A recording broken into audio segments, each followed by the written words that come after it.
Good evening, everyone. Welcome to the City of Healing, where the city resides within. This is Senator Angela, and it is a beautiful evening on the way home, slow traffic, and just enjoying the view. Wanted to come forth and do a brief share and talk a little bit about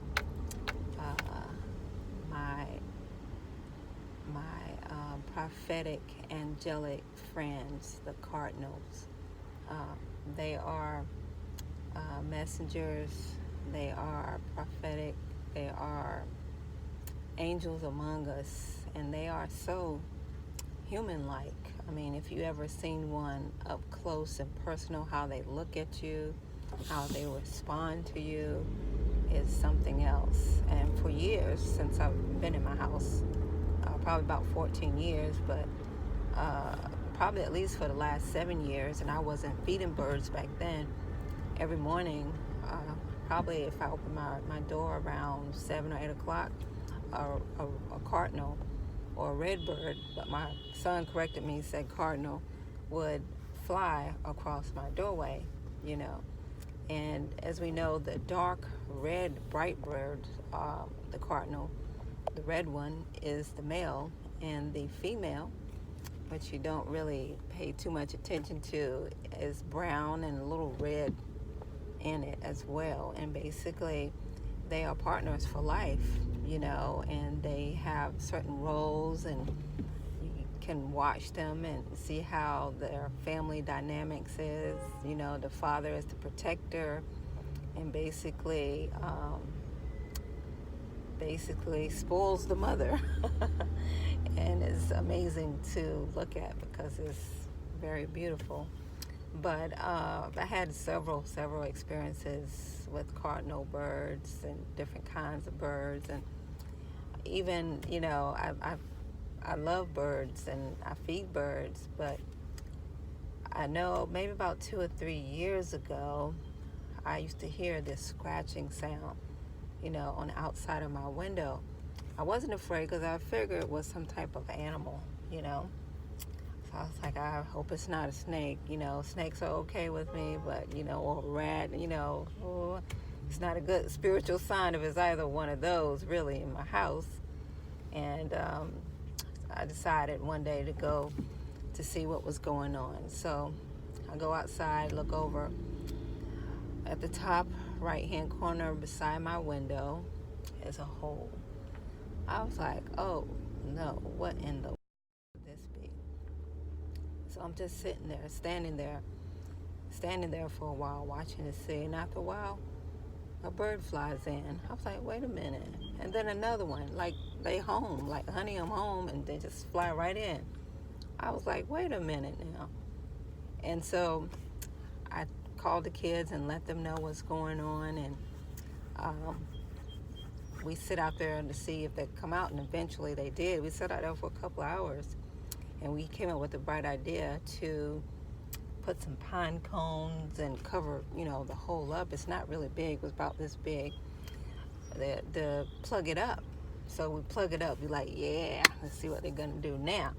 So they come back shortly thereafter, and they notice that there's a hole. Guess what they start? They start digging another hole. I was like, oh no, let's just take that out, take the pine cone, because they were going to dig another hole. Whatever was in there, they was determined to get back in there. They're like, this is our house. You ain't locking nothing up. So I was like, oh my goodness. I mean, they put a hole in my house, and what am I supposed to do? Okay, obviously nothing.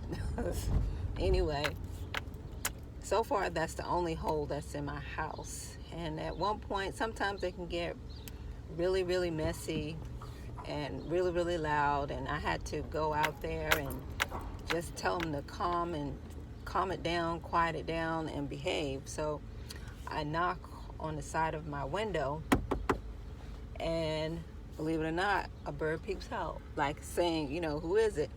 And looks and sees me and digs back in real quick. I said, oh no, you didn't. I was like, and so I said, okay, I'm gonna knock again. So I knock, need to believe it, They did not peek back out. I kept knocking and knocking. They did not peek back out. I said, birds are, I see. I said, y'all made a mess out here. Feathers and poop everywhere. I had to clean it up. I was like, if I had a choice, you all would not be living here. But anyway, every year about this time, for at least a month and a half, I hear baby birds, especially early in the morning, around 5:30, 6 o'clock, and throughout the day. They're very quiet, in the evening. After 8 or 9 o'clock, I don't hear anything. But it's every year, same thing, all the time, for years and years and years. They want to sleep next to me, I guess. But anyway, talking about cardinals, they are so human-like and a special kind of bird, let me tell you. And I remember walking from work. We have a walkway, and I had this feeling that I was being watched. I was being watched. We always been watched, but I had this strong feeling that I was being closely observed. So I see one of my coworkers, and we began talking, and I still had this funny feeling I was being watched, but we were talking, and we started talking about Master of Earth. He's a YouTuber, very profound, interesting gentleman with a YouTube channel. He haven't been on YouTube for over a year now, I think, but he has some excellent metaphysical, spiritual things to talk about. If you haven't heard of him, his channel is still up, but haven't heard from him whatsoever. But anyway, we were talking about him, and I look to my right, and I see a bird, a cardinal, staring at me intensely. And he has in the center of his head this dark mark. And coincidentally, Master of Earth, I guess he was doing a lot of sun gazing.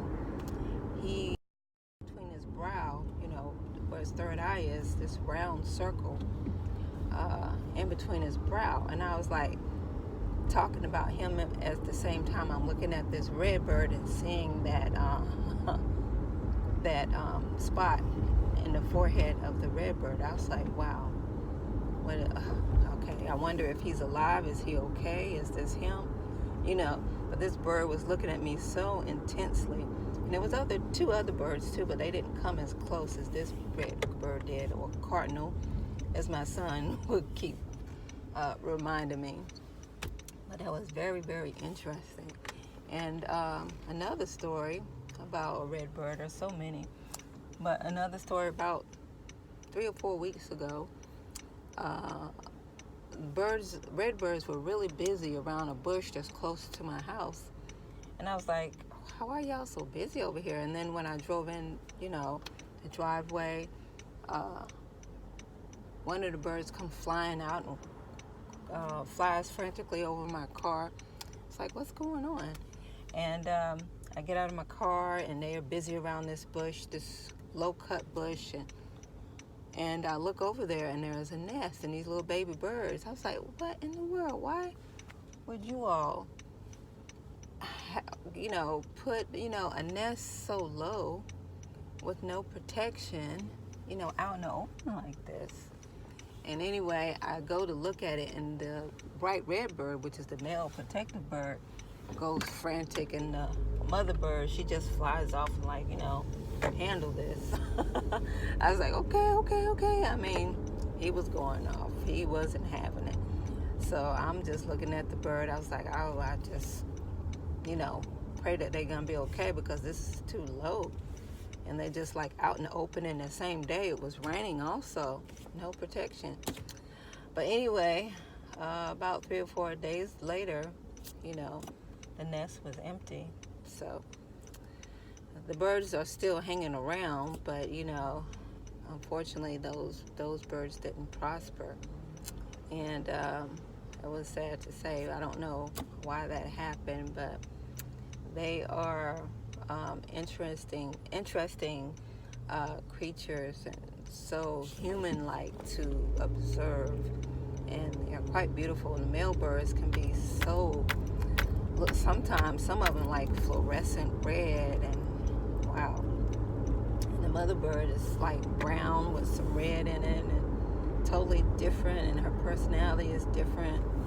And I love red birds. I love birds in general, but I was just thinking about, the cardinals, and decided to honor them by speaking of them. And I'm gonna get some new bird food. I don't do too many. I have feeders, but I don't have any bird houses. I have one or two around, the property, not too many. They tend to stay in those. I do have a couple of them that the hummingbirds stay in, though. However, or wasp nests. Anyway, I just wanted to come forth and just share the story in remembrance of the beautiful cardinal, our state bird. Anyway, thanks for visiting the city, and I hope you all have a beautiful day. Take care.